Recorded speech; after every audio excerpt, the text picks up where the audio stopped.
In 1943, a Soviet scientist took an ordinary charred stick and used it to pierce tank armor clean through. Today, this same technology creates parts for your iPhone with incredible precision. The most complex press molds, Boeing turbine blades, medical implants, all of this is made using a method invented in the USSR during the war. An idea that could have transformed industry first became a criminal case, and then a breakthrough that amazed the entire world. Electrical discharge machining, also known as electrical erosion, is everywhere today.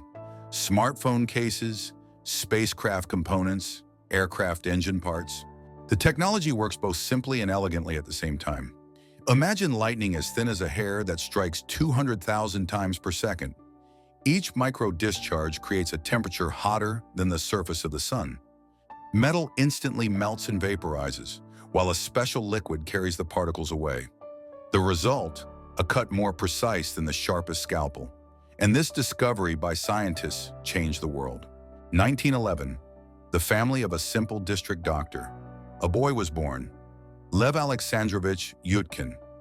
He was destined to journey from machinist to student at the Leningrad Polytechnic Institute, and then to discover a phenomenon that would turn the world upside down. In the 1930s, student Yutkin experimented with high-voltage discharges in water. He poured water into an ordinary plate, lowered the ends of conductors, applied voltage. A spark jumped between them. The water erupted in a fountain, the plate cracked. The liquid literally exploded with colossal force.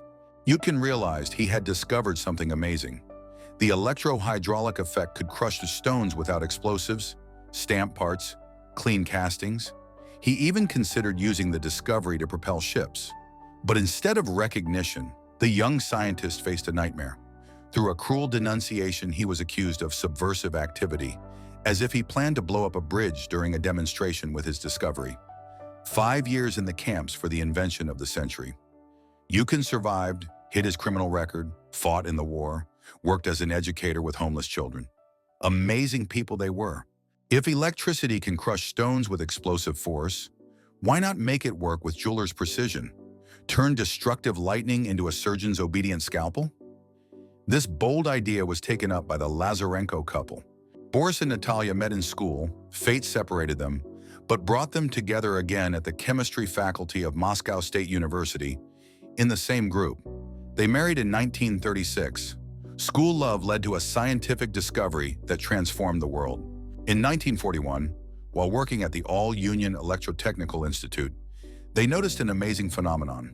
Electrical discharges of a certain frequency literally ate away metal, precisely and accurately, even such refractory material as tungsten. April 3, 1943, the height of the war, the Battle of Kursk approaching. At this time, the Lazarenko couple filed an application for author's certificate number 70,010. This date entered history as the birth of electrical discharge machining. Their setup was amazingly simple.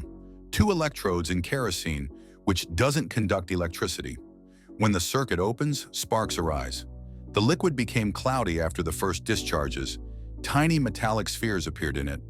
These were particles of electrodes eaten by electrical erosion. An amazing thought, to control this process. One electrode became the tool cutter, the other, the workpiece being processed. The dielectric liquid created an environment for discharge, cooled the metal and carried particles away. August 1943, the height of the Battle of Kursk. Tank repairmen don't believe in the new technology. Then Boris Lazarenko says, "Want me to pierce armor with a stick?" He takes a charred tree branch, clamps it in a welding transformer as a carbon electrode and pierces tank armor clean through. According to eyewitness accounts, the faces of the repairmen were unforgettable. A mixture of amazement, disbelief, and sudden hope. The war demanded miracles, and one had just been delivered. Perhaps this story was embellished over time, but as they say, there's no smoke without fire. 1946. A Soviet delegation travels to Switzerland for a scientific conference. Soviet scientists tell about the new metal processing technology. According to conference participants' recollections, international engineers were amazed. As Swiss scientist Max Miller wrote, "We did not expect to see such advanced technology from a country that had just survived a devastating war." Already in 1946, the USSR's priority in this field was recognized one after another by France, Switzerland, the USA, England, and Sweden. But here begins the most interesting part of the story. The technology, born in Soviet laboratories, quickly found application around the world. Scientists and engineers from different countries began developing and improving the electrical discharge machining method. While theoretical research continued in the USSR, other countries were actively creating industrial installations. The technology began developing by leaps and bounds around the world. Today, world leaders in electrical discharge machine production are Switzerland, Japan, and Germany. Each country contributed to the technology's development. The global electrical discharge equipment market today represents billions of dollars annually. The technology became the foundation of an entire industry. It's interesting to note similar stories with other breakthrough inventions. For example, video recording technology developed by engineer Ponitov, or Patton's flux welding methods. All these discoveries quickly became the property of the world community. According to expert estimates, over the last 30 years, the global electrical discharge technology market has grown dozens of times. The technology has stepped incredibly far forward. Modern CNC machines cut metal with precision up to 5 micrometers. They process parts up to half a meter thick, creating internal contours of any complexity. Today's scale of application is mind-boggling. Every iPhone contains at least 15 parts manufactured by electrical discharge machining. Apple Corporation orders press molds for cases. In the space industry, the technology is indispensable. Falcon 9 engine nozzles from SpaceX, turbine blades of engines, heat shield elements of spacecraft, all of this is electrical discharge machining production.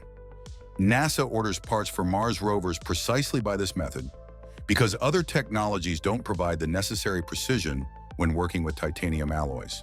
In medicine, electrical discharge machining creates coronary stents, artificial joints, dental implants. Swiss surgeons use instruments manufactured by this method. Their cutting edge remains sharp 20 times longer than ordinary ones. After the war, the inventor's fates developed differently. Lev Yutkin, who hid his criminal record, worked in the shadows all his life. He taught at a technical school, continued research in his home laboratory, but never received official recognition. He died in 1981, when his electro-hydraulic effect was already being used around the world. The Lazarenko couple were more fortunate. Boris became a doctor of technical sciences, Natalia, a candidate. They received the Stalin Prize, but most importantly, they continued working together until old age.